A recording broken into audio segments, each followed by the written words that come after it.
بسم اللہ الرحمن الرحیم۔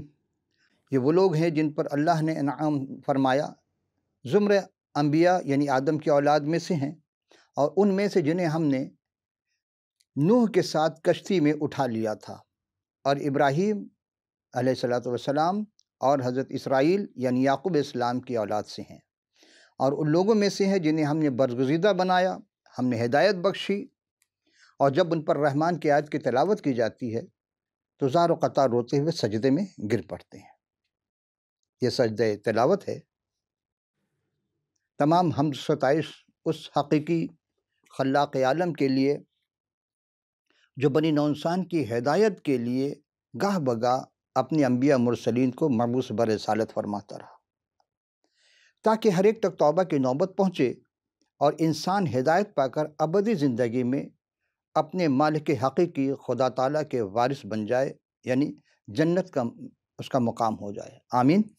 حقیق عرفان میں آپ تمام سامعین ناظرین خدمت میں سلام اور خوش آمدید۔ عزیزاً، قصص الانبیاء میں حضرت اسحاق علیہ السلام کے سلسلے کی، ان کی حیات طیبہ یا سیرت کاملہ کی پر گفتگو کا آج ہم آغاز کر رہے ہیں،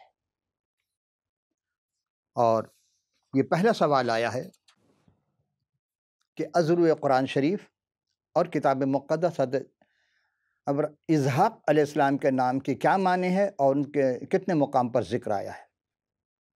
اس سوال کے دو جز ہیں۔ قرآن شریف اور کتاب مقدس میں حضرت اسحاق کے نام کے کیا معنی، یعنی دو جز اس میں پیش کیے گئے ہیں۔ سوال کیا گیا ہے کہ ایک تو قرآن سے متعلق، دوسرا کتاب سے متعلق، اور کتنے مقام پر ہے، گویا کہ تین جز ہیں، لیکن ہم دو کہہ رہے ہیں کہ پہلے جز کا جواب یہ کہ قرآن شریف میں اسحاق الف ضاد حا الف قاف کہ اس مبارک ضاد کی جگہ چھوٹی سین سے لکھا گیا ہے، یعنی سین جس کا مادہ ہے سین حا قاف، سحق۔ اس کے معنی ہے کچلنا، جیسے انگور کو کچل کر کے یا کچلا جاتا تھا اس کا رس نکالنے کے لیے، تو سحق کی جمع ہے سحاق یا اسحاق۔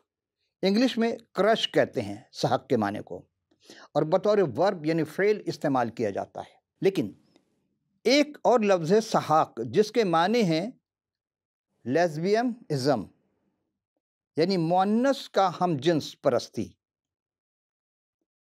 بزبان فارسی میں اس کا ترجمہ یوں ہے دفع شہوت زنی بازن دیگر، یا یوں کہتے ہیں رابطہ جنسی زن بزن۔ جب فیروز اللغات صفحہ 93 کے مطابق اسحاق کے معنی نہیں لکھا، اس میں صرف اتنا لکھا ہے کہ اردو عربی میں مذکر استعمال ہوتا اور یہ ایک پیغمبر یعنی حضرت ابراہیم کے بیٹے تھے۔ عظیم کتاب مقدس لغات قاموس اللغات صفحہ 65 کے مطابق عبرانی زبان کا اصل لفظ ہے اسحاق الف ضاد ہا الف قاف، جسے عربی میں اضحاق پڑھتے ہیں۔ یہ ضحاقہ یا ضحاقہ سے مشتق ہے، انہیں اس سے نکلا جس کے معنی ہنسی خوشی۔ آپ کو یاد ہوگا کہ جب حضرت ابراہیم اسلام کے پاس فرشتے آئے تھے اور انہوں نے کھانے کا انتظام کیا، تو انہوں نے کہا کہ بھئی اگلے سال اسی باہر کے موسم میں تمہارے بیٹا ہوگا، تمہاری بیوی کہاں؟ تو انہوں نے کہا پیچھے، یعنی ڈیرے کے پیچھے، تو وہ ہنس پڑی تھیں۔ انہوں نے کہا ہنسی کیوں؟ تو سارا نے کہا نہیں میں نہیں ہنسی، لیکن چونکہ وہ خداوند کی باتیں تھیں انہوں نے کہا کہ یہ ہنسی ہے، اور اسی بات پر اس کا نام تیرے بیٹا ہوگا اس کا نام اسحاق رکھنا، ضحاقہ سے ہنسنا یا ہنسی خوشی کے۔ ابھی سوال کا دوسرا جز کہ حضرت اسحاق کا ذکر قرآن شریف میں کتنے مقام پر آیا ہے، تو اس کا جواب ہے 17 مقام پر۔ سورہ بقرہ آیت نمبر 133، 136، 140 کے، سورہ آل عمران کے آیت نمبر 84 میں، سورہ نساء کے آیت 136 میں، اور سورہ انعام کے آیت نمبر 84، اور سورہ ہود آیت نمبر 71 میں 2 دفعہ ذکر ہے، اور یوسف میں 6 اور 28 آیت، اور سورہ ابراہیم 14واں سورہ میں 39 آیت، اور سورہ مریم میں 49 نمبر کی آیت ہے، سورہ انبیاء میں 72 نمبر، اور سورہ عنکبوت 29واں سورہ 27 نمبر کی آیت ہے، اور سورہ صافات 37واں سورہ 112 اور 113، اور آخر میں سورہ صاد میں 45 نمبر آیت ہے، نشان آیت ہے، ذکر ہو رہا ہے۔ اور ازر کتاب مقدس حضرت اسحاق کو وعدے کا فرزند کہا جاتا ہے، اور ان کا ذکر العہد القدیم یعنی عہد نامہ قدیم یا پرانا عہد نامہ میں 47 مقامات پر ہے، اور عہد الجدید یعنی عہد نامہ جدید یا نیا عہد نامہ میں تقریباً 12 مقامات پر، تو کل 59 مقامات پر ذکر خیر کیا گیا ہے۔ عزیزان من، جب ہم نے یہ پروگرام قصص الانبیاء کا آغاز کیا تھا تو اس میں ہم نے آپ سے ایک باغ عدن کا ذکر کیا تھا، یاد ہوگا آپ کو۔ تو اس پروگرام میں جب ذکر کیا تو ہم نے یہ کہا تھا کہ پروردگار عالم نے ایک عہد باندھا تھا حضرت آدم علیہ السلام سے باغ عدن میں جب قیام فرمایا تو وہاں ایک عہد کا باندھا تھا، اس کا نام ہے عدن کا عہد، جو آپ کی خدمت میں وہ پہلا عہد میں پیش کر چکا تھا۔ دوسرا عہد حضرت آدم اور حوا علیہ السلام علیہ کے ابلیس کے بہکانے پر کی وجہ سے وہاں سے جب نکال دیا گیا تھا انہیں، تو خدا تعالیٰ نے ان سے ایک عہد کیا تھا، اسے آدم کے ساتھ کا عہد کہتے ہیں، یہ دوسرا عہد تھا۔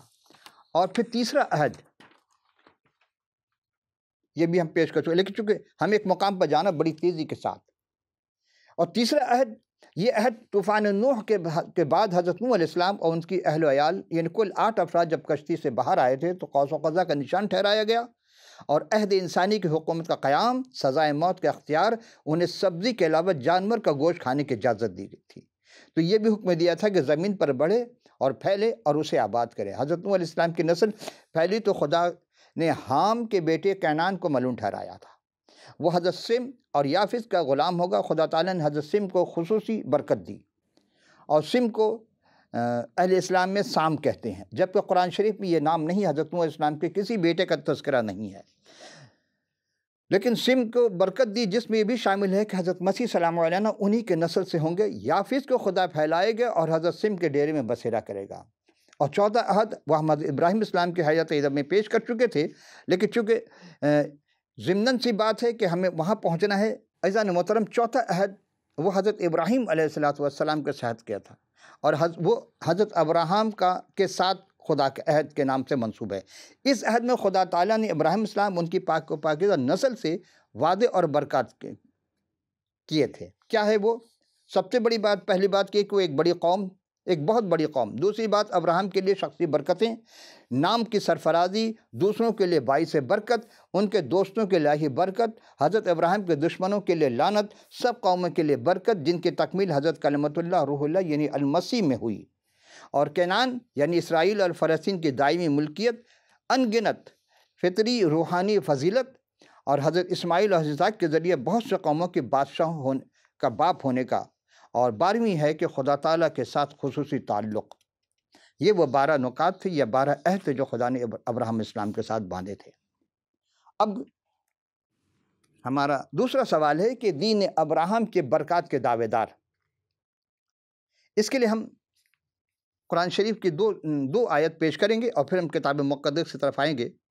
اور دیکھنا یہ ہے کہ جب ہم قرآن شریف سے حضرت اسحاق کے بارے میں کچھ باتیں کتاب مقدس تو پہلی آیت یہ ہے سورہ انعام۔ دیکھیں، ایک لفظ انعام، وہ کسی کے بہترین کام کے وقت اس کو عطا کیا جاتا ہے، انعام، اور انعام کہتے ہیں مویشی کو، کیٹلز۔ تو سورہ انعام یہ چھٹا سورہ ہے، 84 نمبر آیت ہے۔ وَوَهَبْنَا لَهُ إِسْحَاقَ وَيَعْقُوبَ كُلًّا هَدَيْنَا وَنُوحًا هَدَيْنَا مِن قَبْلُ وَمِن ذُرِّيَّةِ دَاوُودَ وَسُلَيْمَانَ وَأَيُّوبَ وَيُوسُفَ وَمُوسَى وَهَارُونَ وَكَذَلِكَ نَجْزِي الْمُحْسِنِينَ۔ دیکھیں، وہب، واو چھوٹی ہا با، وہب، وہب کہتے ہیں گرانٹ کو یعنی عطا کو، اور وہب اس کا معنی ایک عطیہ، اور عطیہ جو ہوتا ہے یہ عطا جو چیز کی جاتی ہے اس کے لیے کوئی معاوضہ نہیں مانگا جاتا ہے۔ اور وَوَهَبْنَا، وَهَبْنَا کے معنی اس نے ہمیں دیا، لغوی معنی یہ ہے، لیکن آگے چل کے جب ہم آیت دیکھیں گے، اور وَوَهَبْنَا کے معنی ہوتا ہے کہ خدا نے کہا کہ میں نے اسے دیا۔ آیت جب کہ آیت کا ترجمہ کیا؟ اور ہم نے ابراہیم کو یعنی ابراہیم السلام کو اسحاق اور یعقوب بخشا،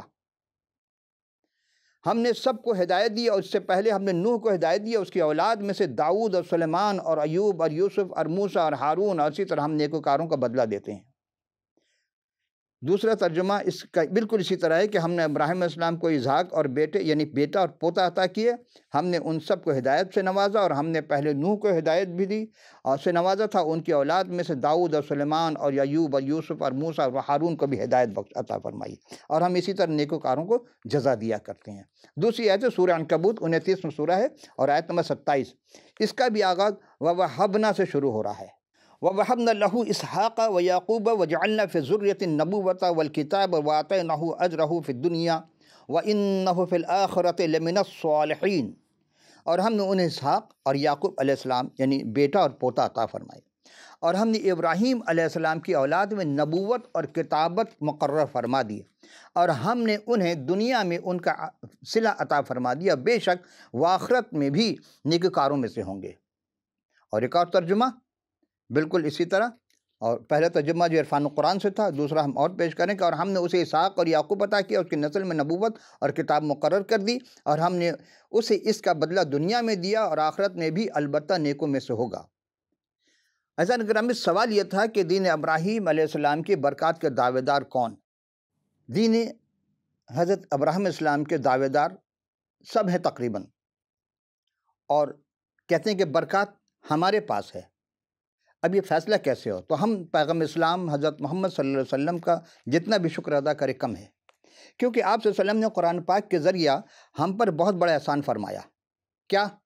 کہ کل تک ہمیں جو درس دیا گیا تھا وہ کچھ اور تھا، اور قرآن شریف کے مطالعے کے بعد یعنی اس میں جو لکھا ہے اس کے معنی مفہوم بالکل مختلف ہیں۔ جب ہم آگے چلیں گے تو پھر آپ کو اس کا اندازہ ہو جائے گا، یعنی دین ابراہیم علیہ السلام کے حق ہونے پر، اس دین کی بزرگی پر پچھلی نشست میں میں نے چند آیات آپ کی خدمت پیش کی تھی۔ اب تک جو بھی ہم نے آپ کی خدمت پیش کی وہ حضرت ابراہیم اسلام کی اولاد میں اتفاق چلایا تھا، لیکن غور طلب بات ہے کہ نا اتفاقی کس بات سے شروع ہوئی، یہاں ہماری گفتگو ختم ہوئی تھی۔ وہ بات یہ ہے کہ حضرت ابراہیم اسلام کو رب تعالیٰ نے کئی فرزندان عطا فرمائے، لیکن ان میں سے صرف 2 ہی فرزند مشہور و معروف ہوئے،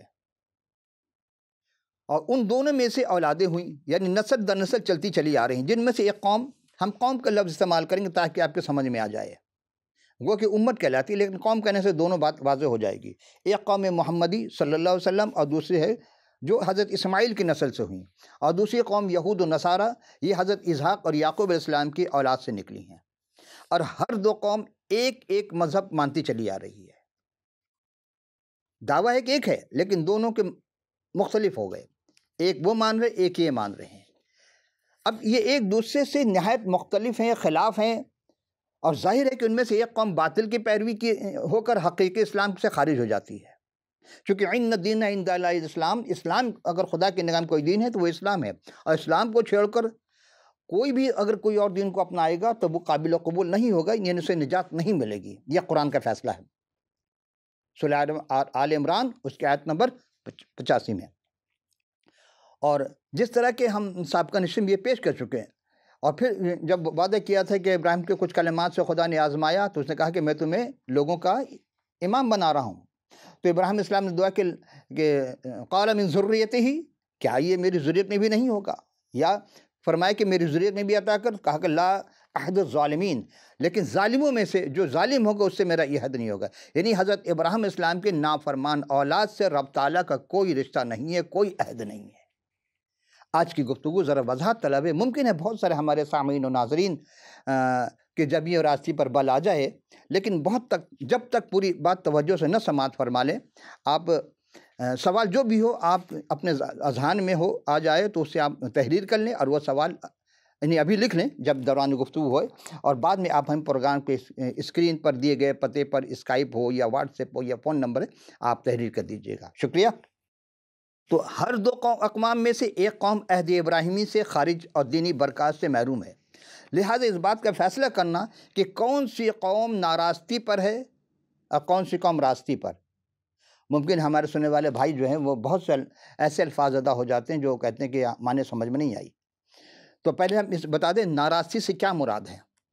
ناراستی سے پہلے داں کو ہٹا کر ہم راستی کے معنی پہ پہلے سمجھیں گے، اور یہ ہے اس سے مراد کیا ہے، یعنی کہ فیروز اللغات صفحہ 698 کے مطابق یہ لفظ فارسی راست کہتے ہیں سیدھا یا دائیں سے بنا ہے، اور فارسی اور اردو میں بطور مؤنث مستعمل ہے، تو پہلے راستی کو سمجھ لیں، تو ناراستی جو اس کا الٹ ہوگا۔ راستی کے معنی سچائی، ایمانداری، دیانتداری، سیدھا ہونا، درست ہونے کی حالت میں ہے، اور فارسی زبان کی ایک مثل ہے کہ راستی بموجب رضائے خداست، راستی موجب رضائے خداست، یعنی سچائی سے خدا خوش ہوتا ہے۔ تو تم جب خدا کے راستہ بازی کو تلاش کر لو گے تو راستہ بازی تمہیں آزاد کر دے گی، یعنی حقیقت شناس ہو جاؤ گے۔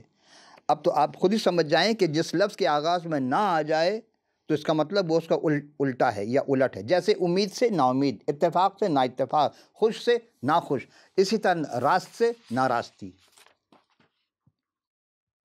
فرض کریں اگر ہم قوم یہود کے نوشتوں سے قوم محمدی کا انصاف کرتے ہیں تو قوم محمدی ناراستی کا شکار ثابت ہوتی ہیں۔ توجہ طلب بات ہے یہاں پہ۔ اگر ہم قوم یہود کے نوشتوں سے قوم محمدی کا صلی اللہ علیہ وسلم کا انصاف کرتے ہیں تو قوم محمدی صلی اللہ علیہ وسلم ناراستی کے شکار ثابت ہوتی ہیں، اور اگر ہم قرآن شریف سے قوم یہود وغیرہ کی نسبت فیصلہ کرتے ہیں تو قوم یہود ناراستی ظاہر کرتے ہیں۔ تو فیصلہ کیسے ہو؟ تو ہم نے ایک نیک نیتی سے یہ فیصلہ کیا ہے کہ قرآن شریف ہی سے قوم محمدی کے ناراستی اور قوم یہودی کے ناراستی کو ظاہر کر دیں۔ اب آپ سوچ رہے ہیں یہ کیا بات ہو گئی؟ کیونکہ تاکہ دونوں بھائیوں میں ملاپ کی ایک امید کی کرن نکل آئے، چونکہ ابراہیم کے دونوں بیٹے ہیں، اسماعیل اور اسحاق، اور ان دونوں کی نسل تو ظاہر سے وہ دونوں بھائی ہوئے۔ اب ہم حضرت اسماعیل کا مختصر سا ذکر، جبکہ ہم اسماعیل السلام کی اقساط میں ان کے تفصیلاً گفتگو کر چکے، لیکن آپ کو یاد ہوگا کہ حضرت ابراہیم جب ہجرت فرمائی تھی، یہ ہم ایک کتاب ہے حسینی، اس کے صفحہ 104 139 اور 40 سے ہم پڑھ رہے ہیں۔ کتاب کا نام ہے حسینی، جلد اول، صفحہ 139 اور 40، اور تاریخ بنی ہاشم اس سے بھی ہم نے کچھ لیا، لیکن چونکہ اس وقت ہم تفصیل سے نہیں پیش کرتے، مختصراً پیش کر رہے ہیں کہ حضرت ابراہیم السلام نے جب ہجرت فرمائی اور جناب سارہ کو ہمشیرہ قرار دیا اور ایک صندوقچے میں رکھا تھا، جب وہاں انہوں نے تلاشی لی، کھولا تو دیکھا کہ ایک حسین و جمیل خاتون نظر آئیں، اور انہوں نے بادشاہ کو طلب کی۔ بادشاہ نے کہا، جب حضرت سارہ کا حسن و جمال سے متحیر ہوا تو اس کی نظر بد ہو گئی، اور اس کی سارہ کی طرف اس نے میری نظر سے ہاتھ بڑھایا تو اس کا ہاتھ خشک ہو گیا۔ حضرت سارہ سے کہتا ہے کہ تو اپنے پروردگار سے دعا کر میں ٹھیک ہو جاؤں تو میں تجھے آزاد کر دوں گا۔ یہ واقعہ 3 دفعہ پیش آتا ہے، اور تیسری دفعہ پھر وہ حضرت سارہ کو آزاد کرتا ہے، اور اس نے حضرت سارہ کو ایک لونڈی ہبا کر دی۔ ہبا کے معنی جس ابھی ہم نے وہبنا یعنی عطا کر دیا، اور کہا کہ ہاجرہ کا۔ جب حضرت سارہ اس لونڈی کو اپنے گھر لے آئی تو اس کا نام ہاجرہ رکھا۔ تو جب حضرت ابراہیم آئے تو انہوں نے بھی وہی یا کشف سے معلوم کیا کہ خدا تعالیٰ نے حضرت سارہ کو سلامت رکھا ہے، اور اس کافر نے اس پر دسترس نہیں پائی۔ پھر سارہ نے جو میل دیکھا کہ حضرت ابراہیم جو تھے حاجرہ کی طرف میل کر، تو انہوں نے ان کو بخش دیا۔ جب حاجرہ حاملہ ہوئی تو سارہ کو حقیر جانی اور غیرت دلائی۔ حضرت سارہ نے ابراہیم سے کہا کہ حاجرہ کو گھر سے نکال دو۔ ابراہیم علیہ السلام نے حاجرہ کو لے کر کے مکہ آئے۔ یہ تمام اسلامی تواریخ میں ہے کہ مکہ میں آئے اور یہاں چاہ زمزم وہیں بعد میں نکلا، وہیں حاجرہ نے ابراہیم نے حاجرہ کو خدا کا سپرد کر کے اور شام یعنی سارہ کے پاس چلے جاتے ہیں۔ حاجرہ سے یہاں اسماعیل پیدا ہوئے، اور اس مقام پر پانی نہ تھا۔ حاجرہ پانی کے طلب میں سعی کوشش کی۔ سعی کے معنی کوشش کرنا، جو مسلمان حج کے دوران میں صفا اور مروہ کے درمیان دوڑتے ہیں، دوڑنے کا حکم ہے سعی کرنا، وہاں وہ چہل قدمی کر رہے ہوتے ہیں۔ یہ حضرت ایک خاتون کی سنت وہاں حج میں ادا کی جا رہی ہے، سعی کرنا۔ یہاں جہاں حضرت اسماعیل کو لٹایا تھا وہاں انہوں نے پاور مارا اور وہاں سے ایک چشمہ جاری ہو گیا۔ حاجرہ نے کتنے پتھر ارد گرد رکھے تاکہ پانی بہہ نہ جائے، کہا کہ زم زم رک جا رک جا، وہ پانی۔ پیغمبر اسلام نے صلی اللہ علیہ وسلم نے فرمایا کہ اگر اسماعیل علیہ السلام کی ماں پانی کو نہ بند کرتی تو اب تک چشمہ جاری رہتا۔ چاہ زمزم جسے کہتے ہیں، وہی چشمہ حاجرہ کے بند کرنے سے نہر سے کنواں میں بدل گیا، یعنی کنواں ہو گیا۔ غرض ویرانے میں حاجرہ تھی اور چشمہ آب جاری تھا۔ دور سے لوگوں نے دیکھا کہ جانور اوپر پرندے منڈلا رہے ہیں، چونکہ جہاں پانی ہوتا وہاں پرندے آ جاتے ہیں، پانی کے تلاش میں رہتے ہیں۔ تو متوجہ ہوئے تو معلوم ہوا کہ پانی جب نزدیک آئے تو متوسر چشمہ نظر آیا، یعنی جو تصور تھا چشمہ نظر آیا۔ سب نے وہیں وطن بنایا۔ حاجرہ وہیں ویرانے میں پڑی تھی، آبادی میں ہو گئی۔ جب اسماعیل بڑے ہوئے تو ان کے بیاہ کر دیا۔ یہ ہے مختصر۔ ایسے بیانوں کی بنیاد بزرگ اسماعیل کی نبوت اور دین ابراہیمی کی برکتوں کے دعویدار ہو کر کہتے ہیں کہ ہم اسلام کے وارث ہیں۔ پر یہ تو ایک طرف کی بات ہے۔ انصاف کا تقاضی ہے کہ دونوں کی گفتگو سنی جائے، دونوں کی چیز کو پڑھا جائے۔ اور اہل کتاب کے نوشتوں میں اسماعیل کی نسبت پہلی سماوی کتاب توریت مقدس جو حضرت موسیٰ کلیم اللہ علیہ السلام کا پروردگار نے عطا کی تھی، اس میں کیا لکھا ہے؟ ہم اسے نہیں پڑھتے۔ آئیے ہم تلاوت کر رہے ہیں۔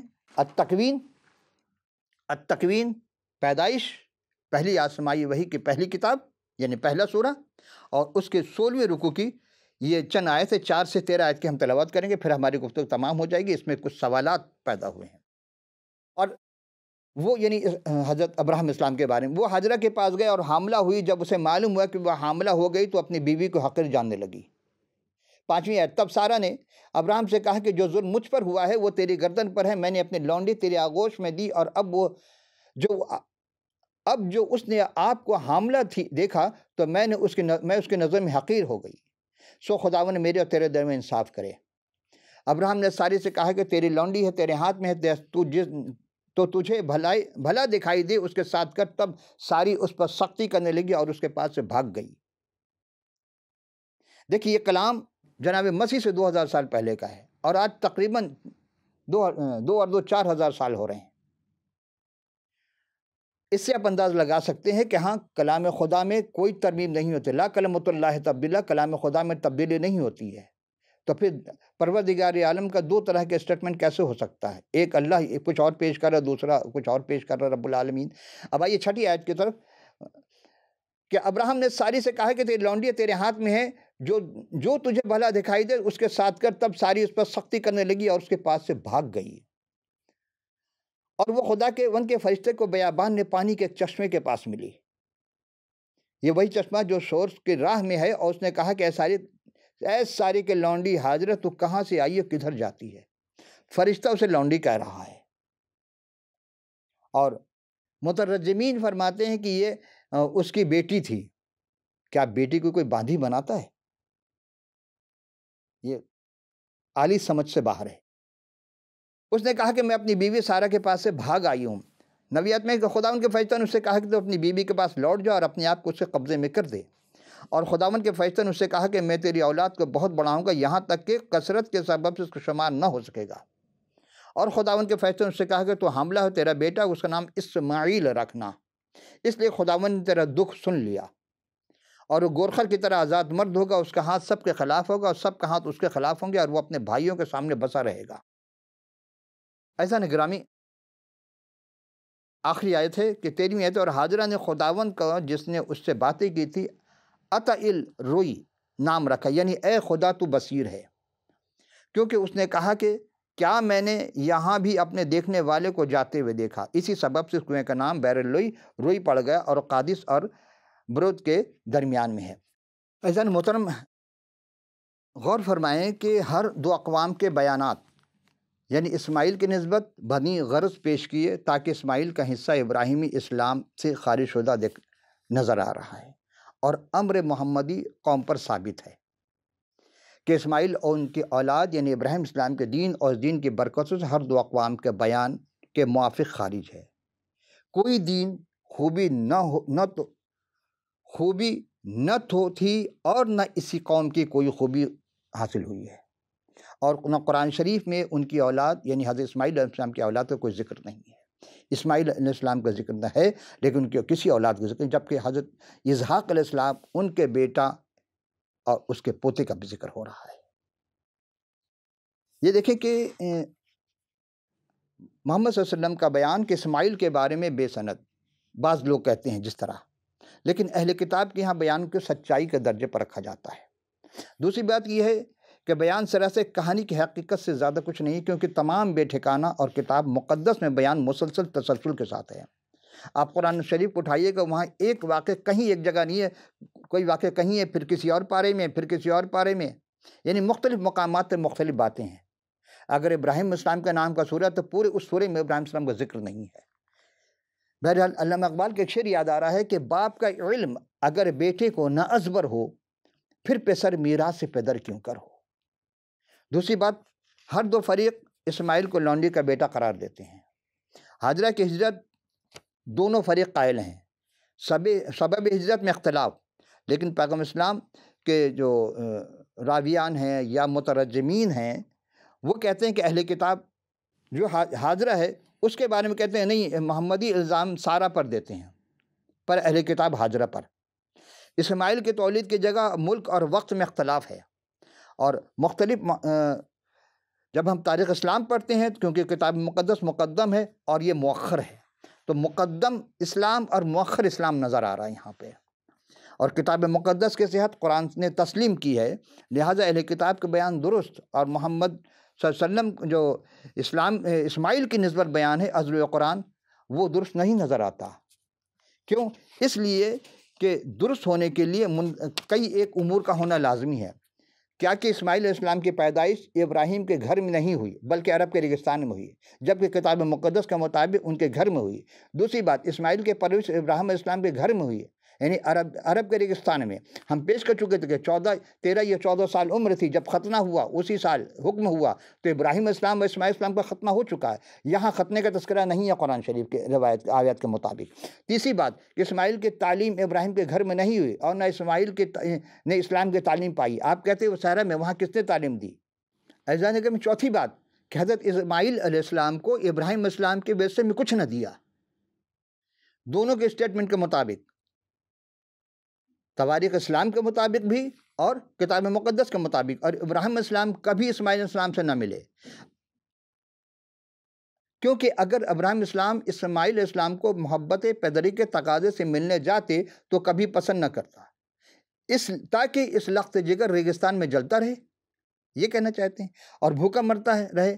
اگر ملتا تو ضرور اسماعیل علیہ السلام کے ساتھ لاتے۔ اگر ابراہیم علیہ السلام کبھی اسماعیل علیہ السلام کو ملے ہوتے تو اسماعیل علیہ السلام ابراہیم کے ساتھ نہ آئے ہوتے۔ غور طلب بات۔ تو اس حالت اسماعیل کے باپ سے عداوت اور نفرت کا شدت پایا جاتا ہے یا مل جاتا ہے، تو وہ جو مورخین بیان کرتے ہیں ان کے موافق نہ ملے تھے۔ پس اگر بیان درست ہو تو اسماعیل کا علیہ السلام کا اور ان کی اولاد کا اسلام کے برکت سے خارج ہونا بخوبی ثابت ہو جاتا ہے۔ اور ہم بھی تو بھی افسوس سے کہتے ہیں کہ قرآن شریف نے تو اسماعیل علیہ السلام کو ابراہیم علیہ السلام کے بیٹا تک قرار نہ دیا۔ پھر غور کریں، نام لیا ضرور ہے لیکن بیٹا کر کے نہیں پکارا۔ پھر بریکٹ میں مترجم لکھ رہے کہ ہم نے بیٹا عطا کیا، پھر قرآن نے لونڈی کے بیٹوں کو کیوں میراث سے خارج قرار دیا؟ پس ہر طرح سے روشن ہے کہ اسماعیل علیہ السلام کی کچھ تائید نہ کر سکا سوائے نبی اور نیک مرد کہنے کے۔ آپ کہہ سکتے ہیں ہاں ٹھیک ہے وہ نبی ایک نیک مرد ہے، لیکن اب اس کے ثبوت کے لیے ہم جائیں گے اگلی نشست میں، چونکہ دامن میں گنجائش نہ رہی، پھر ہم وہاں اور آیت سے ہم یہ بتانے کی کوشش کریں گے کہ اسحاق ہی وہ اولاد ہیں جن کی نسل چلی، اور ان کی نسل میں آیت نمبر اس کے تحت کہ اس میں نبوت بھی ملی، کتابیں بھی ملی اور وراثت بھی ملی، اور دنیا میں بھی اور آخرت میں بھی خدا نے ان کو سرخرو کیا۔ قرآن کی آیت ہے۔ آپ اسماعیل علیہ السلام سے متعلق کوئی ایسی آیت نہیں دکھاتا جس میں کہ اسماعیل علیہ السلام ان کے بیٹے کا نام ہو اور ان کو خدا نے کتاب دی، نبوت دی اور ان کو دنیا اور آخرت میں سرخرو کیا یا سرفراز کیا، برکت دی۔ اگر آیت مل جائے تو آپ ہمیں قرآن شریف کی آیت سے آپ ہمیں اطلاع دیجیے گا۔ رب العالمین آپ کو بہت ساری برکت سے نوازے۔ وآخر دعوانا ان الالہ العالمین، والسلام۔